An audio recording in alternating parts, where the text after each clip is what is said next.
Aí, tá gravando agora. E, de novo, a telinha do Brás Cubas. Boa? Bom, então vamos lá? Tá entrando mais alguém, deixa eu permitir. Vitor. Toda vez que eu entro para permitir, a tela sai daqui do slide. Vamos, gente, entrando logo, vamos permitindo logo. Tá, sai e entra. Tá travando muito? Tá bom. Sai e entra.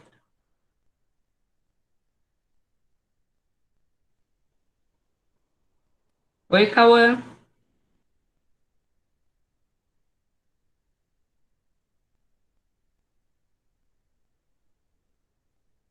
Ótimo. Vamos começar então? Você tá tendo problema? Vamos travar, porque o áudio. Ah, tá. Questão do áudio. Bom, mas o que que foi? Eu não entendi. João, com o que que você concorda? Acordou. Ui! Moçada, então a gente faz o seguinte: nós vamos tentando conversar por aqui mesmo, tá? A gente vai trabalhando cada slide, e à medida que sentir necessidade de dar uma paradinha para a gente conversar, ou a gente pode fazer isso no final e quem tiver um microfone, se quiser também falar, pode, e quiser colocar aqui pelo recadinho, também pode, tá bom? Quanto a anotar, não precisa. Eu vou colocar os slides para vocês, eu vou disponibilizar no plural. Só por curiosidade, um montão de vezes. É, mas vale a pena. Cada vez que a gente lê, a gente enxerga coisas que a gente não enxergava antes. Isso que é bacana de uma obra literária. Nós relemos e relemos várias vezes, e em cada momento o olhar é outro, o olhar é diferente.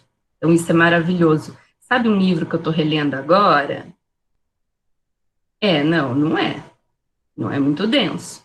É um clássico da literatura exigido pelo vestibular e está como um conhecimento básico mínimo que os alunos têm que ter para poder prestar o vestibular.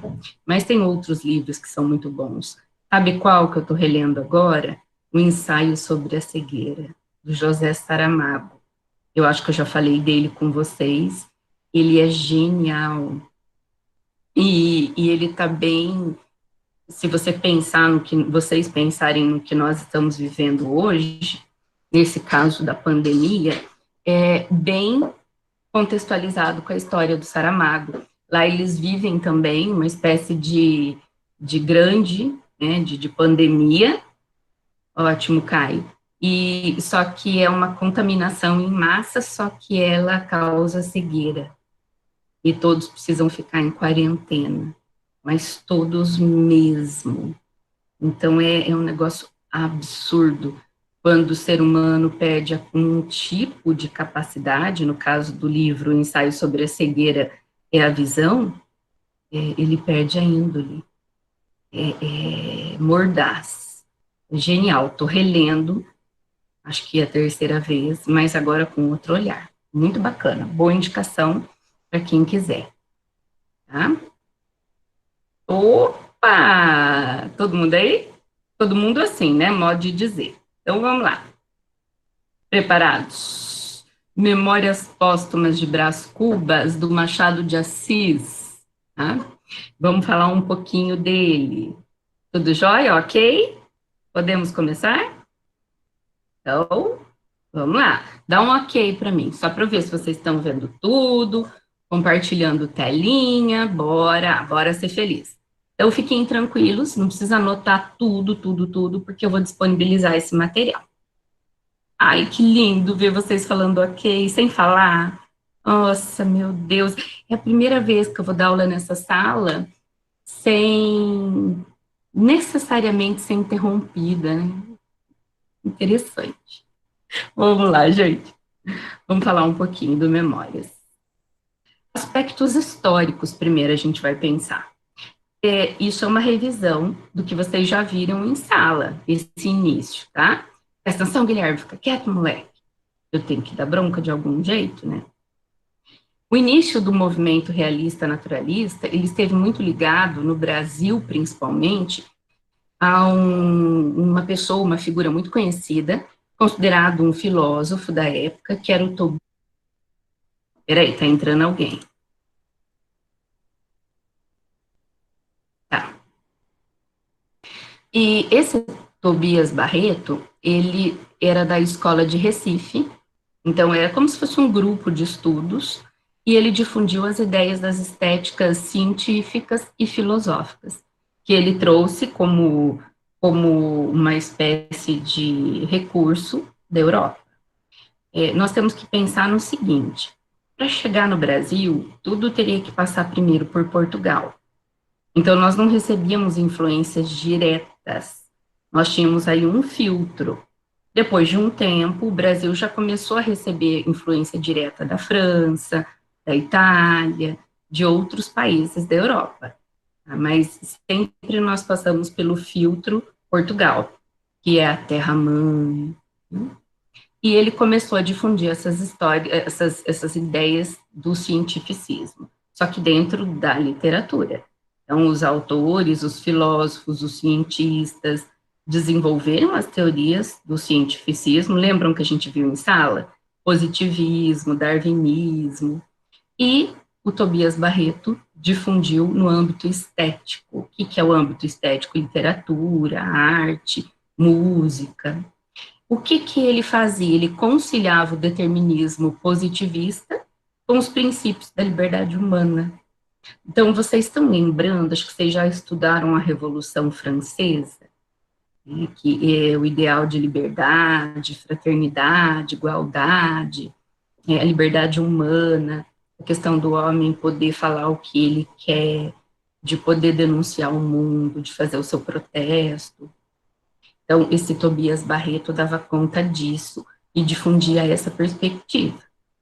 Entre 1868 a 1878, essas ideias do positivismo, do darwinismo, do naturalismo, do cientificismo de uma forma geral, elas vão entrando no país, elas vão entrando no Brasil. Como eu falei, passando aí por essa escola de Recife. E também, nesse momento, historicamente, acontecia o quê? O declínio do Segundo Império. Então, vocês também vão relembrar aí, eu acho que é a história de sétima, oitava série, né? E o período do processo de abolicionismo. Foi meio que aquela coisa, né, gente? Vamos abrir a porta da senzala, botar o povo para fora, e eles vão ter que ganhar o pão, e ninguém vai dar na boca, que eles não vão fazer mais trabalho escravo, mas também ninguém vai dar emprego, até porque nós temos aí um período que recebemos muitos imigrantes, italianos, portugueses, espanhóis, como mão de obra barata. Então, para que eu vou dar emprego para o negro, se eu tenho o europeu, que trabalha muito mais, que é muito mais forte, que precisa mais, enfim. Então, essa ideia, esse processo do abolicionismo envolveu muita coisa, vocês sabem melhor do que eu. E o movimento republicano acabou difundindo o quê? A mão de obra assalariada do imigrante, aquilo que a gente já tinha falado agora há pouco. Vamos pagar menos, vamos receber essas pessoas de fora aqui no Brasil, vamos ter uma mão de obra assalariada, mas barata. E o cultivo das ideias liberais, republicanas e socialistas. Isso aí eu vou deixar para vocês debaterem um pouquinho mais em história, um pouquinho mais em filosofia, porque dá um baita pano para manga. Tá?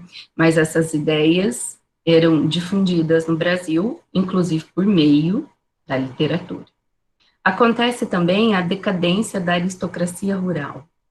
Então, os grandes donos de fazendas de café, de engenho, donos de gado, vão entrando em decadência, eles vão quebrando, e para manter a aparência, eles mantêm aqueles ares aristocráticos, cultura, aristocrática, mandavam os filhos para fora do país para estudar nas melhores universidades, mas estavam quebrados, pobres, decadentes, estavam vendendo o que tinham para tentar sobreviver. Então, essa era a realidade.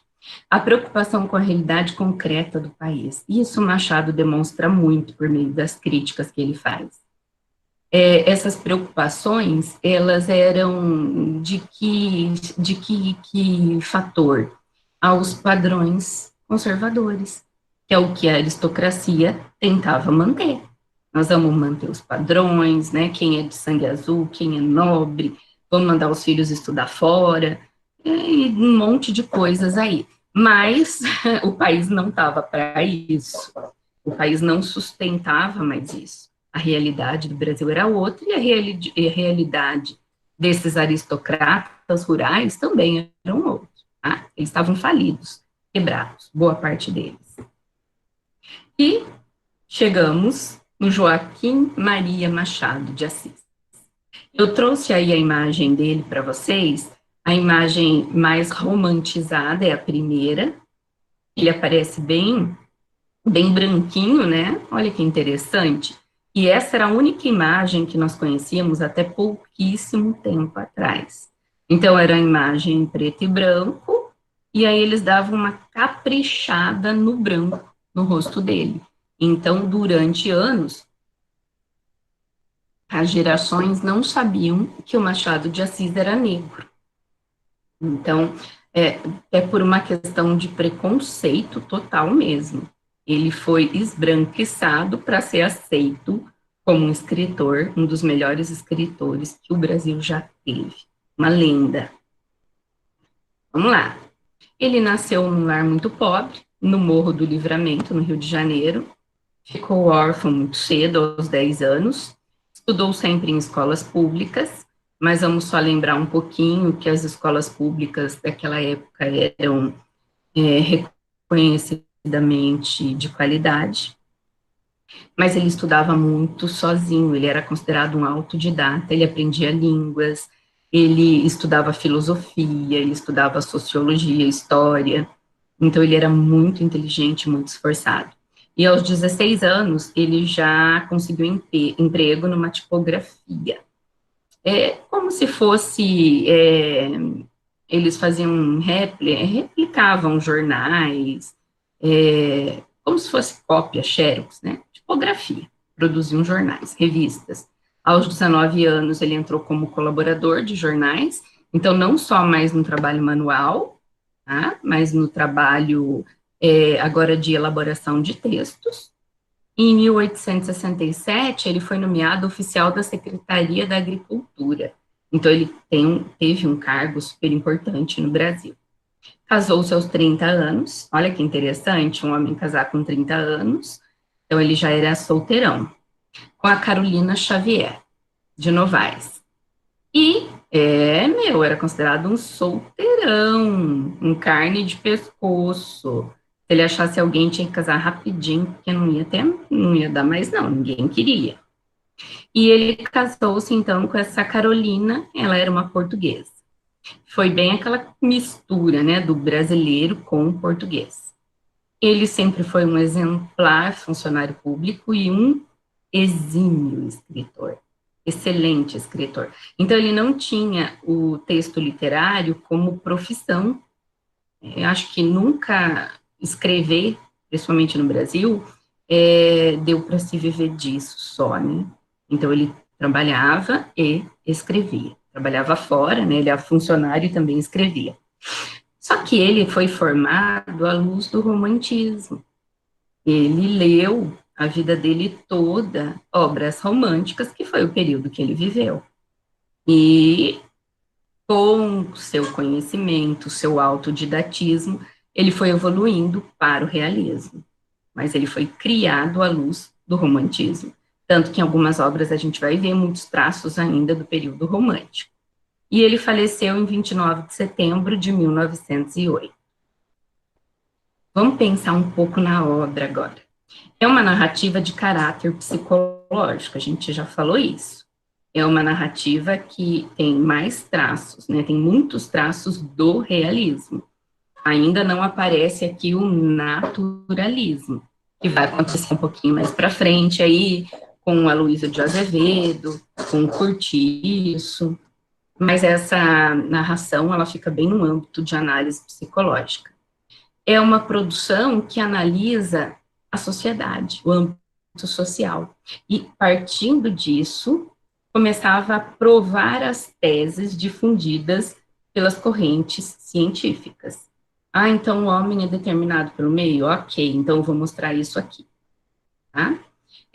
Então, o que eles poderiam comprovar na literatura, aplicando as teses cientificistas, eles faziam, todos os escritores. O Machado, principalmente, buscava fazer denúncias sociais por meio da obra. Denúncia à instituição casamento, denúncia à hipocrisia, denúncia à hipocrisia das igrejas, denúncia à hipocrisia dos políticos. Então, era uma forma de denúncia. Ele instiga a consciência, esse tipo de obra. Faz a gente pensar um pouco mais. Será que realmente não é assim? Será que eu não estou tentando manter só a aparência? Será que isso é realmente o que acontece? Explora a questão do homem como um ser humano passível de problemas, e o herói não é mais aquele herói romântico, ai, que saudade que eu tinha daquele herói romântico, aquele príncipe encantado, maravilhoso, genial, cavalheiro que chegava no seu cavalo branco, socorria a princesa, e era acima de qualquer suspeita, né, tinha um caráter exímio. Agora é meio príncipe encantado do desenho do Shrek. Lembram do encantado? É totalmente aquilo. Agora é a visão do herói problemático. Na verdade, o que a gente chama de anti-herói. O próprio Brás Cubas é um herói problemático, é o anti-herói da nossa história. É um homem, geralmente um homem, mulher, enfim, mas cheio de fraquezas, de manias, de incertezas. Nossa, é a cara do nosso Brás Cubas, né? É fraco, tem mania, é incerto, é problemático, mal resolvido com as questões de casamento, com as questões financeiras, com as questões de trabalho. Ele queria ser alguém muito grande, muito maravilhoso, e não dava conta. Tá? Então, retrata bem isso. E nós podemos dizer que temos duas fases do Machado de Assis. A primeira é o que a gente chama de ciclo romântico, e a segunda é o ciclo realista. O que é o ciclo romântico? Geralmente, essas obras, elas são narradas sem precipitação, ou seja, bem devagar, com muitos detalhes descritivos. Outra coisa, explicação aos leitores por parte do narrador. É uma outra característica romântica. Os românticos faziam muito isso, tentavam explicar o contexto. Os personagens do Machado, da primeira fase, não são tão lineares. O que é um personagem linear? É um personagem que tem um comportamento previsto. O não linear não tem um comportamento previsto. Ele vai modificando-se muito no decorrer da narrativa. Então, algumas obras do Machado de Assis ainda tramitavam nisso. Ele ainda elaborava personagens não tão lineares, mas já com traços de linearidade, mas personagens que comportamentos imprevistos, faziam manipulações, não eram tão transparentes assim, eram interesseiros. E a estrutura narrativa do Machado, nessa primeira fase, era mais linear. Então, o texto dele tinha começo, meio, fim, ordem cronológica, tudo bonitinho. Mas aí ele vai, loguinho, chutar o pau do barraco. As obras que ele apresenta mais essa linearidade, essas características um pouco mais românticas, é a obra Ressurreição, A Mão e a Luna, e aí a Ilha, E Histórias da Meia-Noite, que são contos, e Contos Fluminenses. Então, é a versão mais românticazinha dele. Não é muito, não, tá? Mas é um pouquinho mais romântica. Agora, chutando pau do barraco, a fase que a gente mais gosta é a fase realista. E ele já iniciou essa fase com a publicação do Memórias Póstumas. Então, vejam bem, Memórias Póstumas foi um ícone, por isso que ele é tão pedido nos vestibulares há tantos anos. Ele escreve para leitores já mais maduros. Então, assim, gente, é claro que vocês tiveram, todos nós temos dificuldade para ler essa obra, porque ela está com uma linguagem muito distante da nossa, muito distante. Lá, né, no século XVIII, XIX, mas o que é mais interessante é que você tem que ser um leitor maduro de leitura, não maduro de idade, maduro de leitura, para entender a sacada dele, senão ela vai passando desapercebida e você acha esse livro, assim, manheca. Você não consegue ver a beleza dele, você não consegue entender as colocações que o autor faz se você não tiver um pouco mais de maturidade para a leitura, de ter lido coisas mais diferentes para entender isso. Então, ele faz intencionalmente com a intenção de leitor mais maduro mesmo, para consumir essa obra. Os personagens são muito mais elaborados, não são lineares. Eles são elaborados, construídos à luz da psicologia. Então, assim, eu não tenho um Brás Cubas do mesmo jeito do começo ao fim. Eu tenho um Brás Cubas que faz uma autoanálise totalmente macabra dele mesmo, né, desvendando toda a hipocrisia e tudo mais. Então, eu tenho personagens muito mais complexos aí. Analisa uma análise apurada da sociedade brasileira do Segundo Império, do final do Segundo Império, e faz uma crítica muito grande à instituição família, o casamento e a própria igreja. Então, são instituições que ele critica muito e podemos acrescentar aí até a política, né? O próprio fato dele querer ser político mostra que a pessoa não precisava ter dom nenhum para isso, não precisava ter nenhuma formação específica para isso, basta querer o poder, basta querer ser maior, ser mais ouvido, ter uma boa retórica, uma boa fala, não necessariamente boas intenções. Então, ele faz, sim, já uma crítica política aí bem forte. Ainda nessa segunda fase, recai sobre a mulher a finura da investigação do escritor. Gente, o Machado tinha um quê com mulher surpreendente. A maioria das obras dele, as heroínas, eram mulheres. Poucas as obras que a gente tem o homem em destaque. Então, a mulher caía naquela malha fina dele, sórdida. Eu fico imaginando que ele não devia ter tido, assim, tão boas experiências com mulheres, tá? Elas todas fugiam da linearidade, ou seja, elas eram bem, assim, ó, surpreendentes. Né? Podiam aparentar uma coisa e fazerem outras. Lembram da Capitu, que a gente sempre fala? Né? Digressões temporais, isso é o que ele faz direto, principalmente no Memórias. Ele vai, ele volta, ele começa narrando a obra quando ele está morto, defuntão, depois ele vai para o momento que ele é criança, depois ele vai para o momento que ele é adulto, depois ele vai para o momento de falecido de novo, e ele se intromete o tempo todo. Ele é muito chato. Ele está narrando a história, mas ele para e fala, então, continua, ou não continua, tá muito chato aí. Ou eu quero falar pouquinho, ou eu quero falar bastante. Peraí, tem alguém pedindo para entrar. Tá? Eu quero falar pouquinho, né? Ou eu quero falar bastante, eu quero falar muito, eu quero fazer um capítulo longo. Ele vai conversando com a gente. Ele é um chato. E vamos lá. Então, ele faz essas intromissões aí de tudo que acontece, coloca o ponto de vista dele. Obras que ele publicou nesse ciclo realista, a primeira e a mais famosa, Memórias Póstumas de Brás Cubas. A outra é Quincas Borba. Eu tenho uma versão aqui dos dois juntos, olha que bacana. Memórias Póstumas e Quincas Borba. Tá? Aqui começa com Memórias Póstumas, depois lê Quincas Borba, que é muito bacana, né, que vai basear-se na teoria do humanitismo lá do Quincas Borba.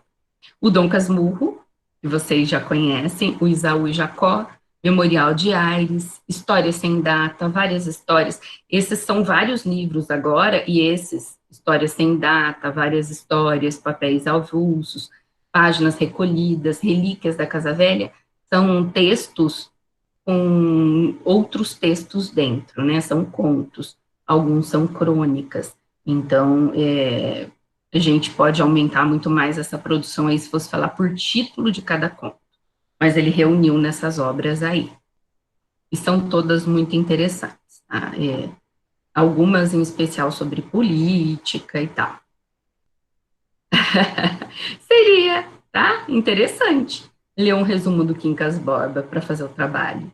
Eu acho que ele sustenta, pode sustentar um pouco mais, mas não que dependa disso, tá? Fica tranquila, não que dependa disso.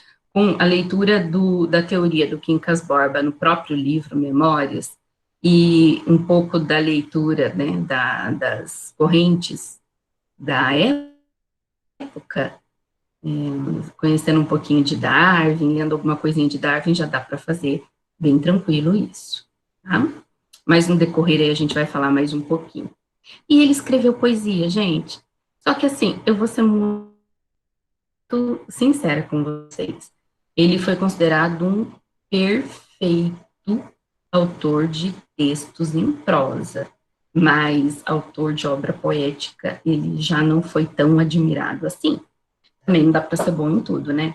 Mas ele escreveu algumas obras, falenas, crisálidas, americanas, ocidentais, mas vamos lá dizer que ele não é assim tão maravilhoso na poesia como ele é na prosa. Mas leiam algumas por curiosidade. Tem uma que ele escreve para a própria mulher dele, para Dona Carolina. E também escreveu teatro. Ah, mas não está lembrando de Gil Vicente? Vocês leram? O Alto da Barca do Inferno, A Farsa de Inês Pereira, O Velho da Horta. Então, ele faz.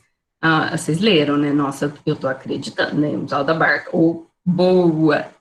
Ele faz mais ou menos o que o Gil Vicente fazia, peças de teatro, e só que assim, com aquele fundo bem sordidão também. Aquele negócio bem apurado de crítica social. Eu acho que em alguns momentos ele se inspirou em Gil Vicente para poder fazer as obras teatrais dele.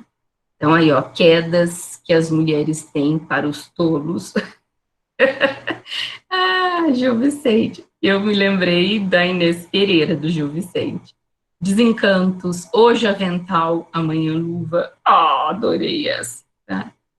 O Protocolo, Quase Ministro, Os Deuses de Casaca, Tu, Só Tu, Puro Amor. Esse não é de amor, não, tá? Só brincadeirinha dele. Ele vai detonar. Não Consultas Médico, eles são de botânica. Estão muito boas, eu li algumas, não li todas. Eu vou me organizar para ler o restante. Mas são muito boas, mas bem carinha de Gil Vicente. E o estilo dele? Ah, ele é elegante, a obra dele é elegante. Ele não vai escolhendo palavras à torta e à direita, colocando o que vem em mente, ele pensa, ele se organiza, ele é estiloso, ele faz, assim, umas rápidas pinceladas na composição da personagem, ele diz como, de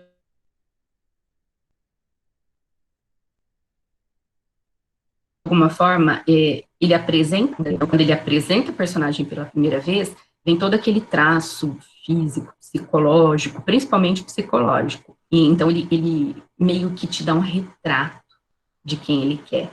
É muito bacana isso. Descrição, não é descrição, é descrição. Ele, apesar de ser bem irônico, corrosivo, ele é muito discreto Isso. Por isso que, para entender a obra dele, tem que ser um leitor um pouco mais maduro, porque senão não vê cabimento. Tá? Ele é adepto de personagens fortes, principalmente mulheres. Ele gosta muito.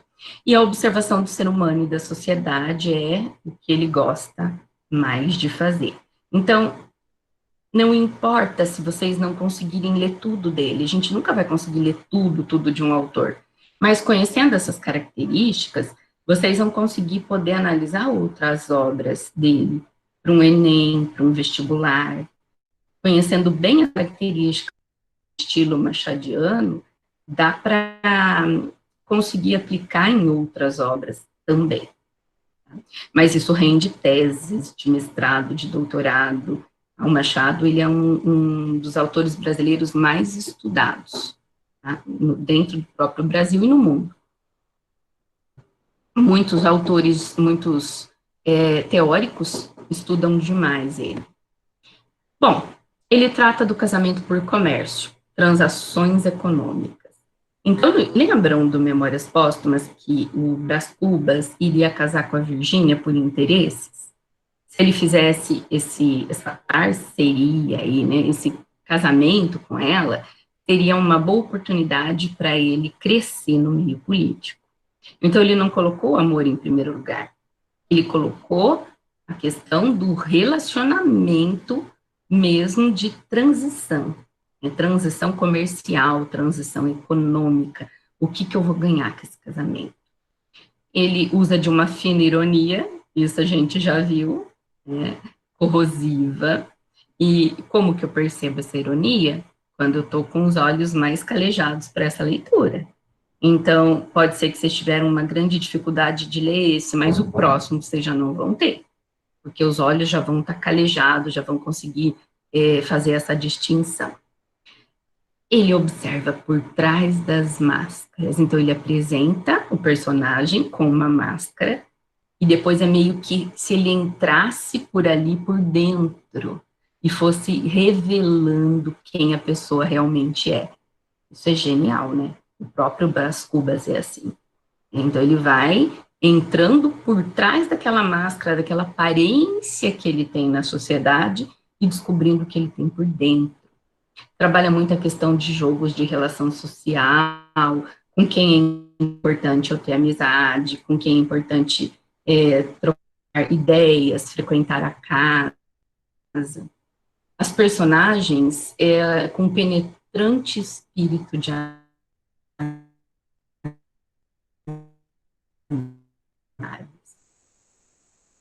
rolando no túmulo para tentar entender. Nem a psicanálise daria conta, nem o Freud explica. E principalmente as mulheres. Ele coloca as mulheres, tá travando muito, mesmo que trave um pouco, faz o seguinte, tenta sair e entrar de novo, mas fiquem tranquilos que a aula está sendo gravada e vocês vão poder ouvir de novo.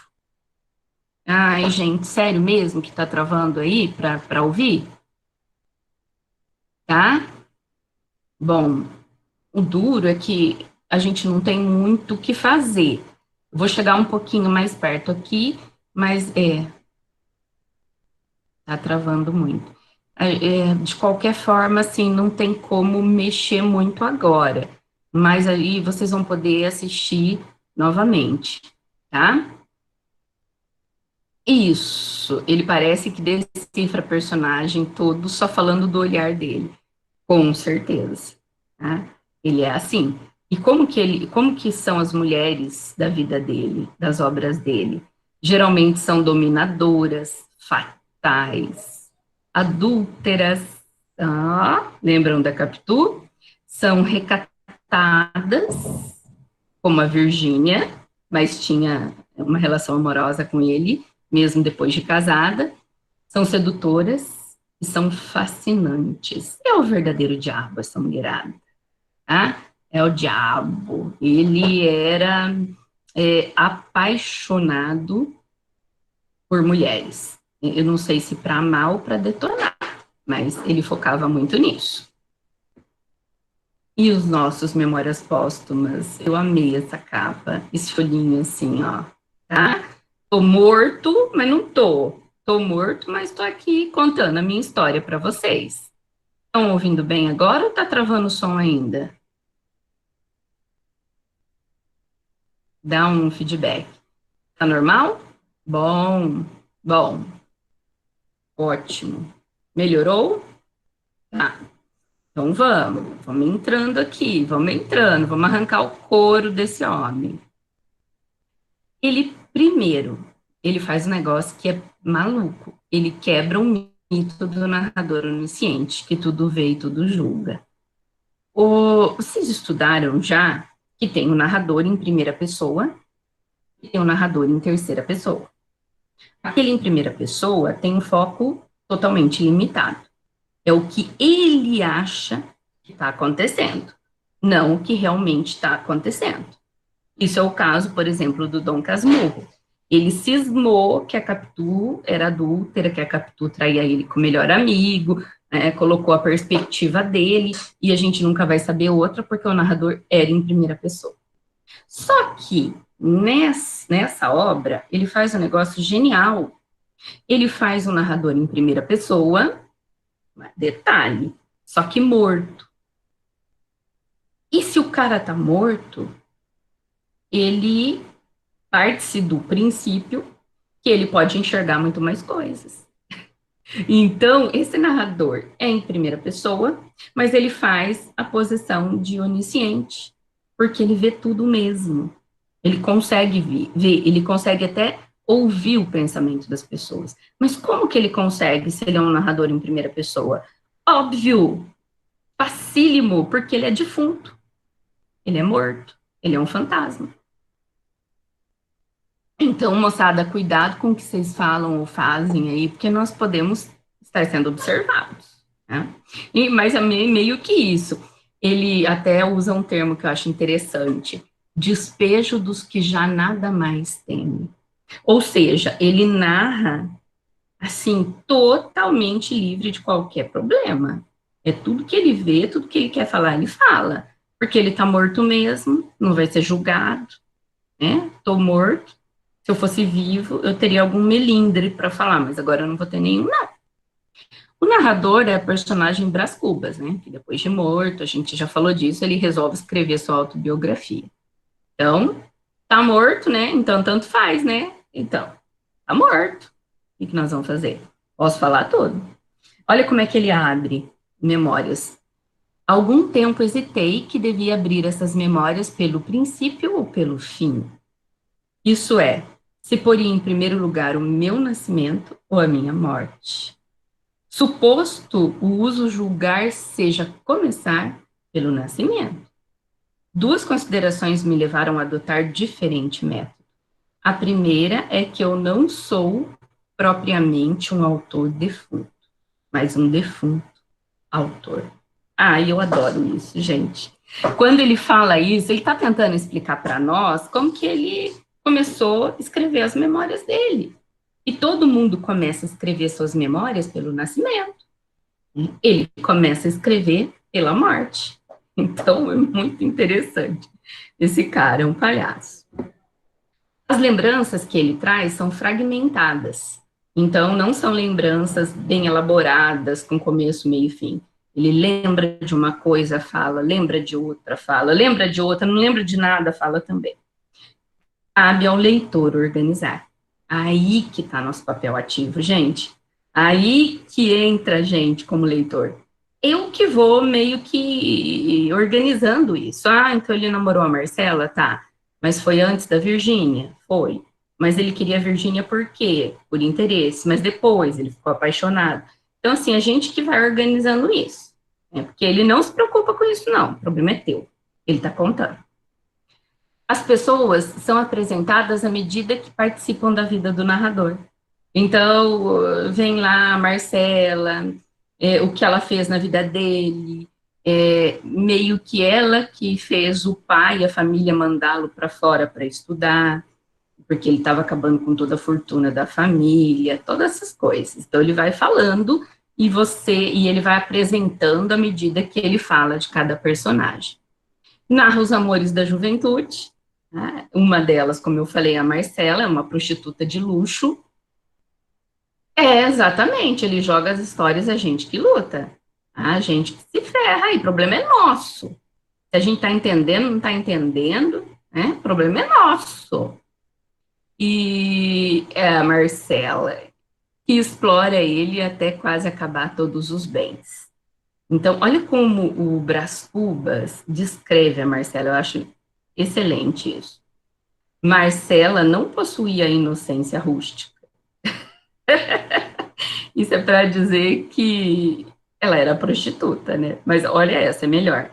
E mal chegava a entender a moral do código. Então, ela não sabia o que era moral, tá? Era boa moça. Ai, eu adorei. Lépida, sem escrúpulos, um pouco tolinha pela austeridade do tempo, que não lhe permitia arrastar pelas ruas seus estouvamentos e berlindas.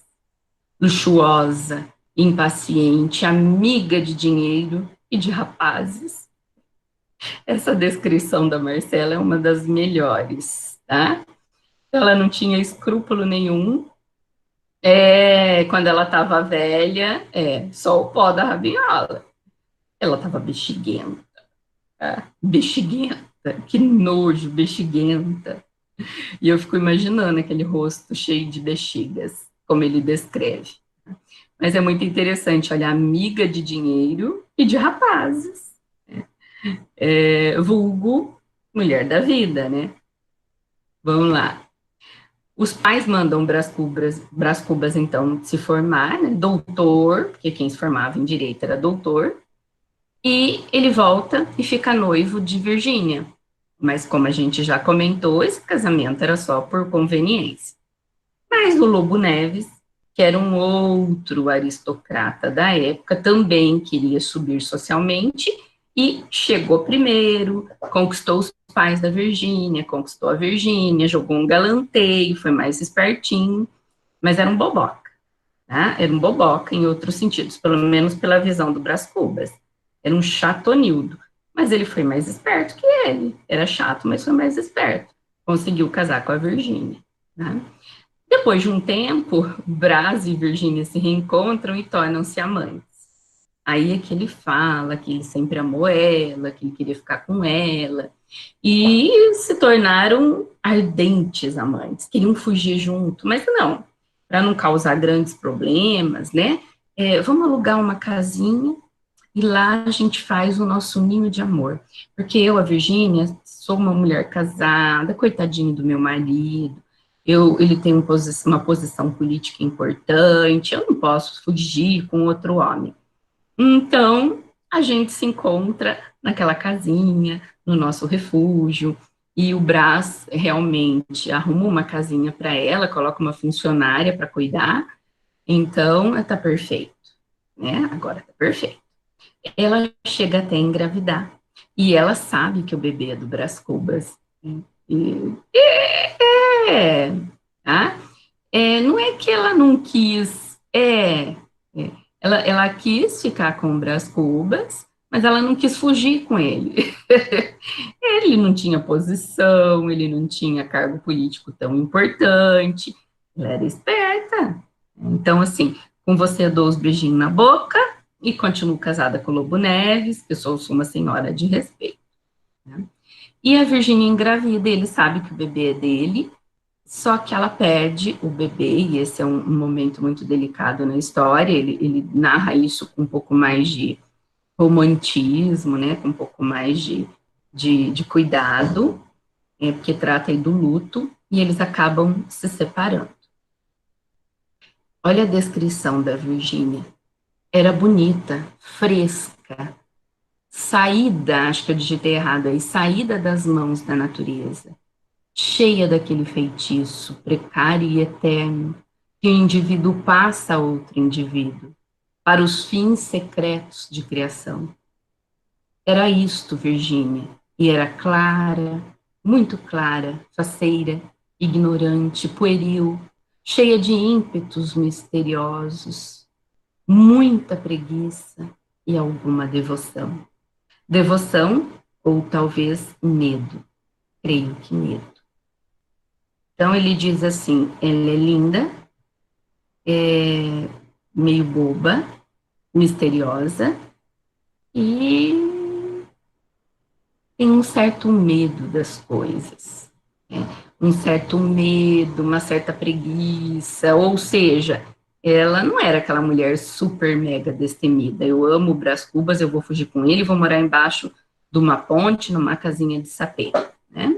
Eu posso até amar o Brás Cubas, mas eu vou ficar com ele no nosso recanto, na casinha, e continuar morando numa mansão, tendo posição política aí do meu marido, sendo uma senhora da sociedade. Então, era bem volúvel, né, pela descrição que ele faz. A Eugênia, gente, ai, Eugênia é minha preferida, é a coxa, é a flor da moita. Hum, a flor da moita, por quê? Não sei se vocês estão lembrando.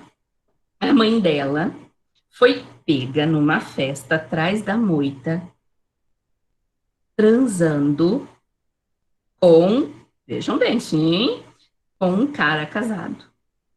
Depois disso, ela engravidou. Então, a bebê que nasceu desta mãe foi chamada de Flor da Moita, porque ela foi feita lá na moita, escondidinha. E ele coloca o nome de um capítulo, assim, né? A Flor da Moita. É muito engraçado. E aí, quando ele descobre, quando ele a vê andando, e ele descobre que ela é coxa, é cruel. É cruel. O pior é que era coxa. Uns olhos tão lúcidos, uma boca tão fresca, uma compostura tão senhoril e coxa. Esse contraste faria suspeitar que a natureza é às vezes um imenso escárnio. Por que bonita se coxa? Por que coxa se bonita? Foi para acabar, né, com a coitada. Então ele queria dizer que a sociedade estava, a sociedade não, a natureza estava brincando com ele. Como que podia fazer uma moça coxa e bonita? E eu acho que ele imaginava assim, as coxas têm que ser feias, porque já é coxa mesmo, né? É um desperdício ter uma mulher bonita e coxa. Olha o naturalismo aí, estão vendo? Aspectos do naturalismo. Todos têm defeito. Pois é, amor, todos têm defeito. Ah, mas o dela foi ser coxa. Imagina namorar uma moça que cambaleia com uma perna mais comprida que a outra. Para ele, nossa, era um escândalo. Depois a irmã dele arrumou uma noiva para ele. Não, você vai ter que casar, você vai ficar um solteirão, um amargo, aí não é nada nessa vida, eu vou arrumar alguém para você. E ele arrumou uma moça chamada Eulália, mas ela morre vítima de uma epidemia. E olha como ele faz a descrição dela. Não digo mais nada, a não ser que acompanhei até o último jazigo, e me despedi triste, mas sem lágrimas. Concluí que talvez não a amasse deveras. Gente, isso é cruel, né? Ele falando o que realmente ele sentiu no episódio do enterro da noiva. Então, assim, eu estava triste, mas nem chorei. Né? Estava triste, mas nem chorei. Fui, acompanhei o enterro, né? E acabou, morreu, né? Acho que eu não gostava tanto dela assim. Então, ele era nojento mesmo, e ele fazia questão de mostrar o quanto ele era nojento. Brás Cubas encontra o Quincas Borba. Ah, aí que vem o nosso trabalhinho. É o filósofo da teoria do humanitismo.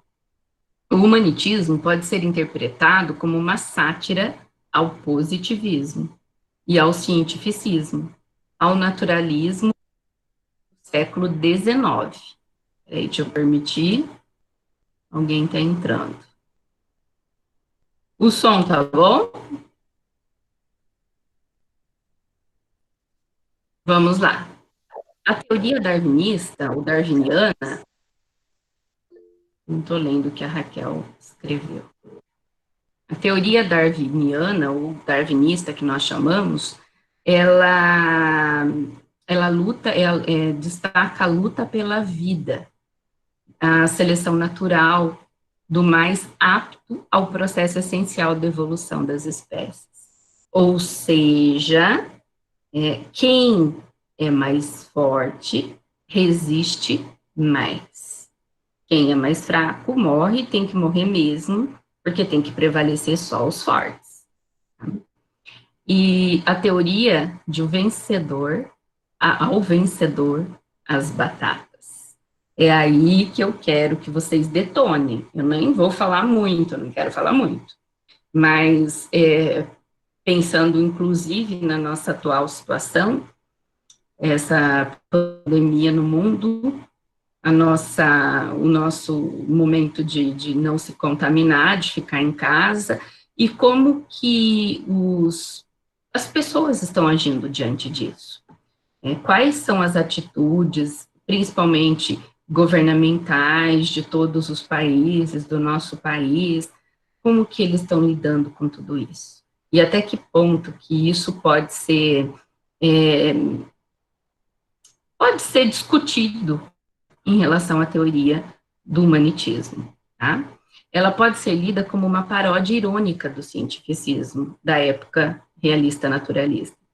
Pode ser lida como uma paródia? Não, é uma paródia. É uma paródia da teoria, relativizando as verdades científicas de seu tempo e desnudando ironicamente o caráter desumano e antiético da lei do mais forte. Pegou, hein, povo? Pegou. Leva esse comentário para os pais, pensa com eles, ou com quem você mora, para poder escrever um pouco sobre isso. Com o avô, com a avó, com o tio, é muito legal. Então, inclusive esse fragmento aí, relativizando as verdades científicas, né, e desnudando, ironicamente, o caráter desumano nosso, o caráter antiético nosso. Então, nossa, a gente está na cara o que está acontecendo, né?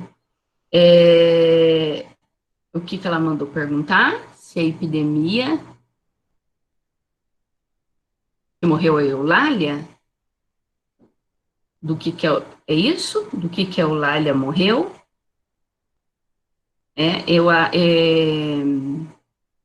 Acho que a febre,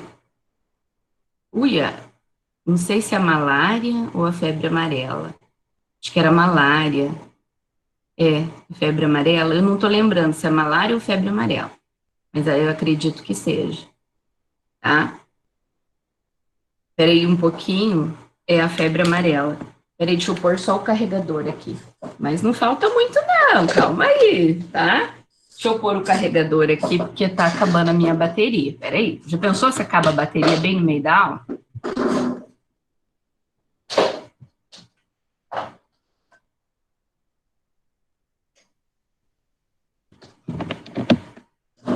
Pronto, carregado.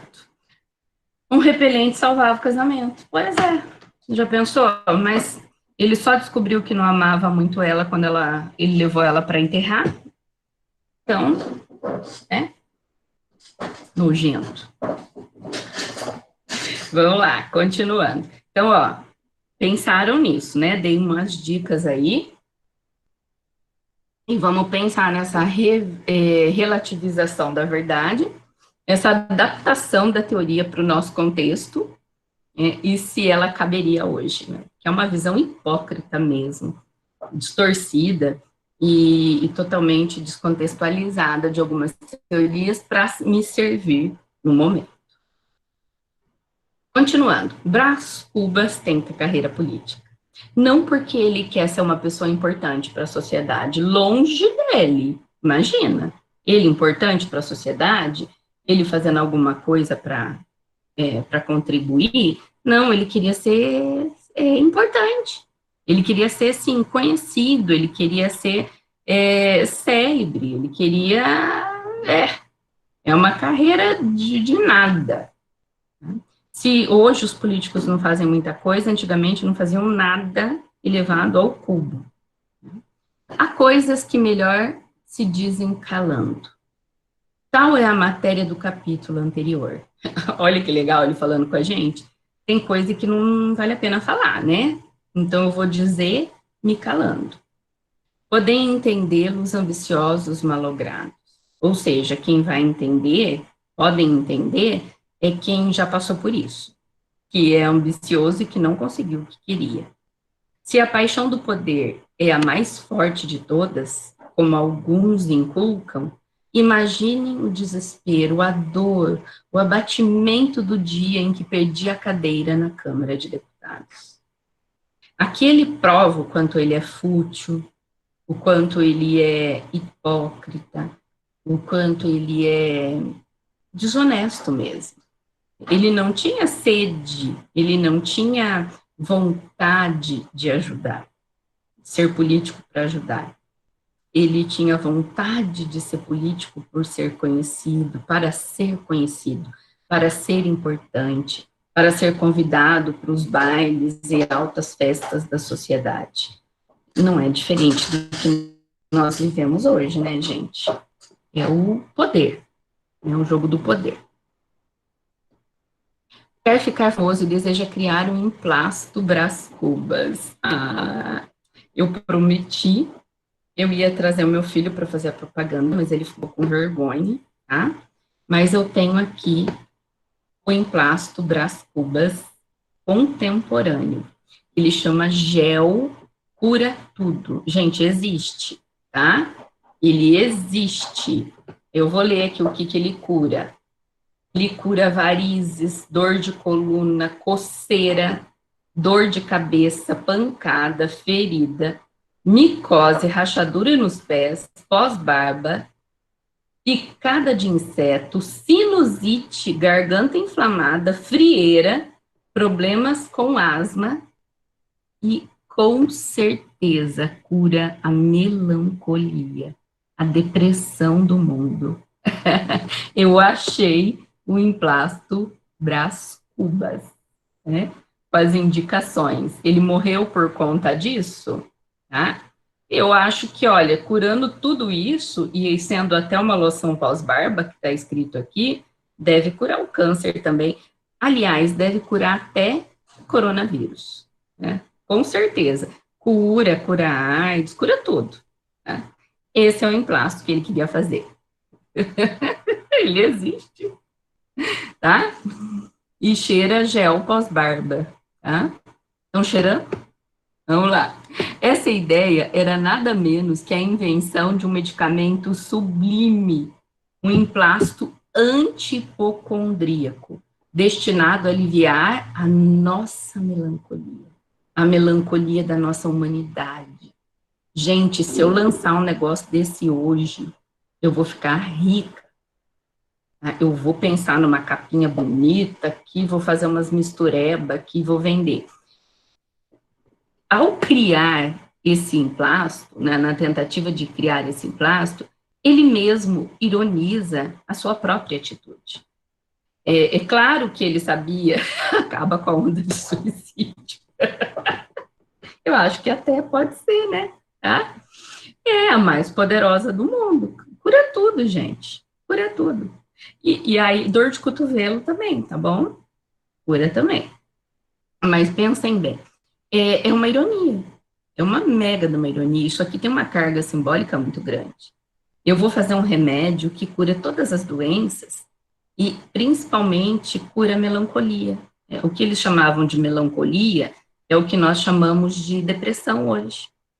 Nós não estamos vivendo um momento de grande depressão. A humanidade sempre viveu um momento de grandes depressões. Sempre.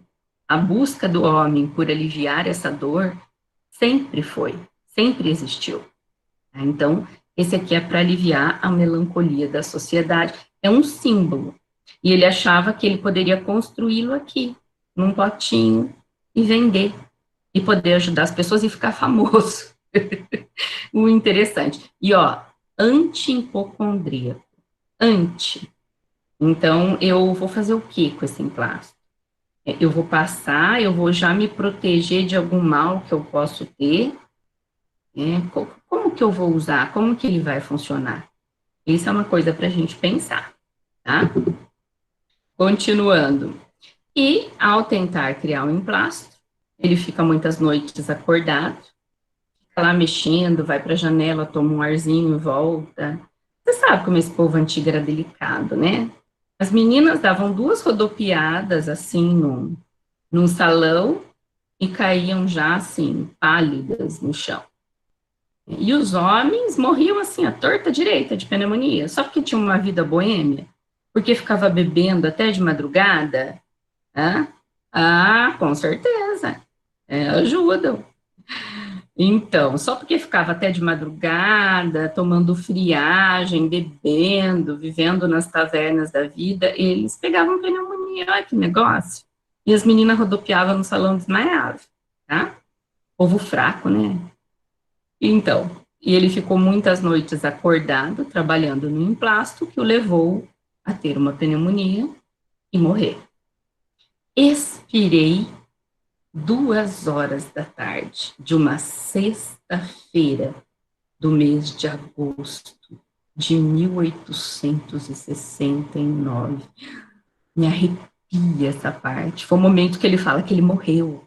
Tá? Expirei às 2 horas da tarde, na minha bela chácara de Catumbi. Tinha uns 64 anos, rijos e sem prósperos. Era solteiro, possuía cerca de 300 contos e fui apanhado ao Itério por 11 amigos. 11 amigos. Ou seja, ele morreu e apenas 11 pessoas apareceram para enterrá-lo, para acompanhá-lo ao Itério, à lápide, ao túmulo, como dizia o Camões, ao assento etéreo. Então, ele meio que fica frustrado, porque ele viu que ao final da vida, ele não conquistou nada. E o mais interessante, quem foi no enterro, alguns, ele mesmo descreve, foi até por obrigação. Foi por obrigação, porque não tinha como não ir. Né? E estava chuviscando, então imagina como ele sentiu dó dele mesmo aí nesse momento. E, tá chegando ao fim, tá? Também, olha, nós não temos aula de 1 hora aí, né? Nós estamos conseguindo mais de 1 hora. E ele inaugura o livro com a seguinte frase: ao verme que primeiro roeu as frias carnes do meu cadáver, dedico, com saudosa lembrança, estas memórias póstumas. E aí, gostaram? O Johnson, confirmado? Com certeza, deve ser. Gente, é um livro com muita riqueza. Com certeza tem muito mais coisas que a gente poderia discutir sobre ele. Nós nunca damos conta de falar tudo, mas eu acho que esse é um momento agora que a gente pode conversar um pouco, dialogar. Quem tiver acesso ao microfone, quiser ligar o microfone, eu acho que pode. 13? É, 13 pessoas o acompanharam? É isso? Vamos lá, agora vamos detonar aí. O que vocês gostariam de falar sobre isso? Peraí, vou perguntar.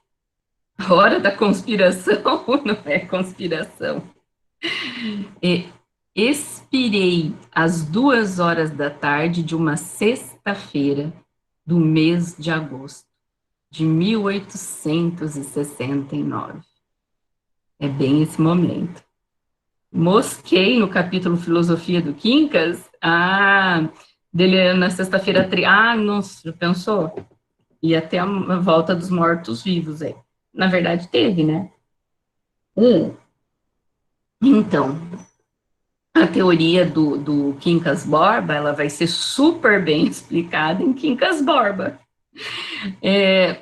Então, como que eu poderia dizer?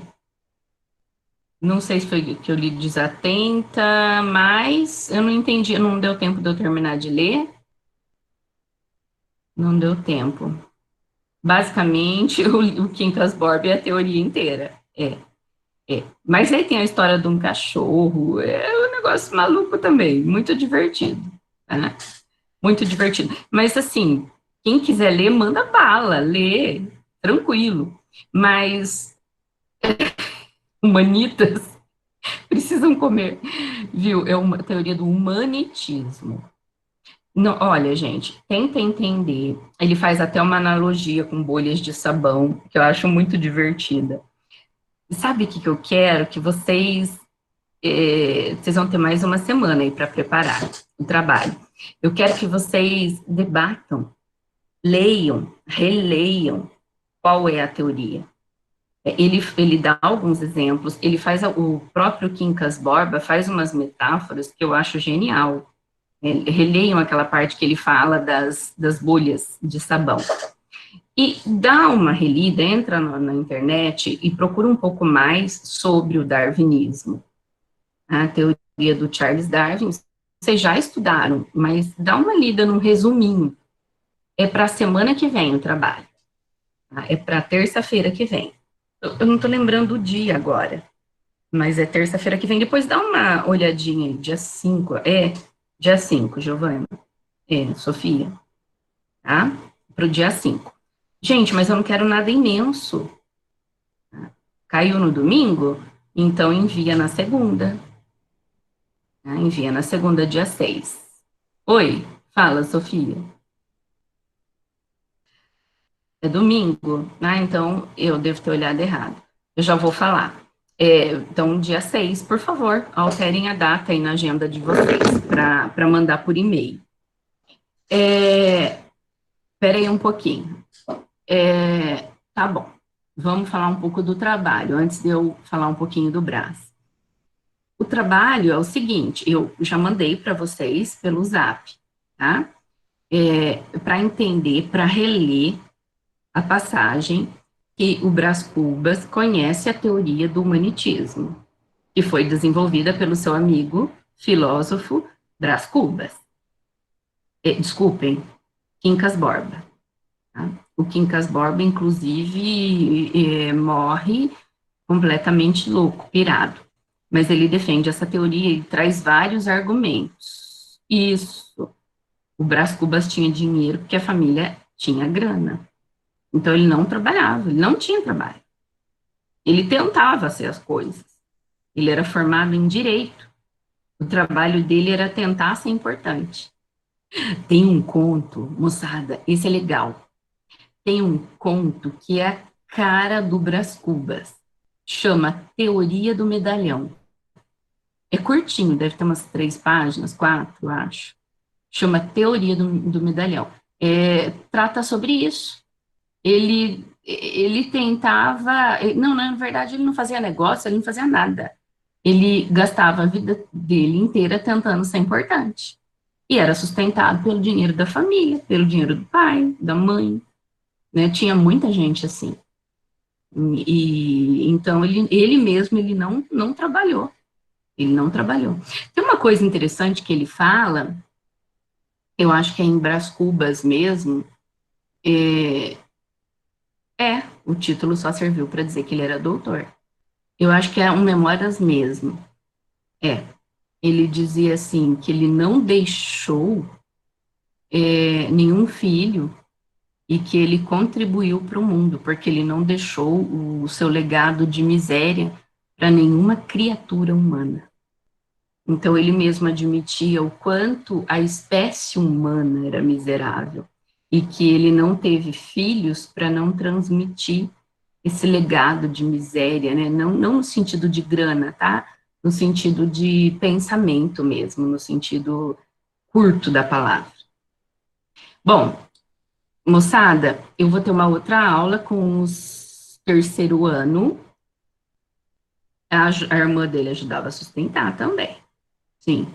Eu vou ter uma aula daqui a pouco com o terceiro, eu acho que seria interessante nós vamos marcar um dia para falar mais um pouco da obra, assim, só debate, tá? Só debate. Mas só para vocês entenderem um pouquinho mais o trabalho, quem diz que moscou no trabalho, que eu vou dar um cascudo na cabeça, eu já expliquei, já mandei no zap, tá? Mas só para se localizar, releia o momento em que o Brás Cubas conhece a visão do filósofo Quincas Borba, que é a teoria do humanitismo. Então, releiam a teoria do humanitismo. Verifica com qual teoria da época ela faz paródia, ela conversa, ela dialoga. Eu já falei, é a teoria, calma aí, já vou falar o tamanho, é a teoria do cientificismo lá do darwinismo. E pensa a associação dessa teoria do humanitismo com o momento que nós estamos vivendo hoje. Eu não quero mais que 2 páginas. Né? Não importa para mim o tamanho. Ah, se você quiser escrever um pouquinho mais, pode, tá? Mas não importa. O que importa é que vocês resumam ali a teoria do humanitismo, a relação, o diálogo que ela tem com outra teoria ou outras, e associe com muito do que o mundo está vivendo hoje, com a questão da pandemia e de prevalecer os mais fortes. E eu gostaria que vocês usassem como lema desse texto, o lema do humanitismo, ao vencedor as batatas. Pensa nesse lema, discute esse lema. É isso que eu quero, que vocês discutam isso. E 1, 2 páginas. Eu quero coisas curtas, mas eu quero coisas bacanas, que saiam de vocês. Seja um texto de vocês. Arial 40, Cauã. Tá maluco, cara? Só para explicar a teoria do Quincas Borba, você usa metade da folha. Né? E para falar a teoria do Darwin, associar mais metade da folha. Né? E metade da outra para falar da situação que nós estamos vivendo hoje. Pronto, 1,5 página. Ah, vocês são muito preguiçosos, pelo amor de Deus. Claro que sim. Repetir umas 4 vezes a teoria do Darwin? Ah, não fala nada mais para vocês. Pelo amor de Deus. Então, e eu quero que seja uma coisa bem de autoria. Sabe por quê? Eu tô com umas ideias meio macabras aqui. Eu gostaria de criar, eu vou ver com a direção, com a coordenação, essa possibilidade de criar um jornal virtual. Só que assim, aqui não precisa falar da teoria do Darwin, claro que precisa, resume aí e vê os pontos que a teoria tem de confronto. Todo mundo conhece. E eu queria construir esse jornalzinho, quero até a ajuda de vocês, virtual, para publicar crônicas, textos analíticos, textos literários, poesias dos alunos do Polis. Então, eu estou me organizando aqui para criar esse jornal, e essa produção de vocês pode ser a abertura desse jornal. Vocês são a única turma que vão produzir um texto assim, de autoria, com base nisso. Então, é muito bacana. Tá? Então, além de ter um valor de nota, eu até reduzo um pouco o valor da prova, para a gente ter essa nota, e ainda pode servir para esse destino. Tá? O que vocês vão aprender é muito maior do que nota. E o quanto de gente vai ler isso, e quanto isso vai ser bacana, claro, quem permitir. Vai ser um trabalho entregue para mim, mas se eu ver que ficou uma coisa bem bacana, eu vou indicar para a gente publicar. E aí, quem quiser que publica, tá? Pode publicar. E, então, a gente vai depois marcar um dia para conversar um pouquinho mais. O pessoal do terceiro está me esperando. Eu vou entrar em aula com eles. Nós vamos fazer o cortiço. Pensa no negócio. Né? Então, vai. Então, vamos. Gente, fica com Deus. Um beijão para vocês. Felizes, alegres e saltitantes. Tá? E quem puder, já pega o Quincas Borba para ler, vale a pena, tá bom? Manda ver, gente. Estou com saudade, mas nós vamos nos encontrar assim várias vezes. Tá? Vai dar tudo certo. Beijo, gente. Até mais. Tchau, tchau.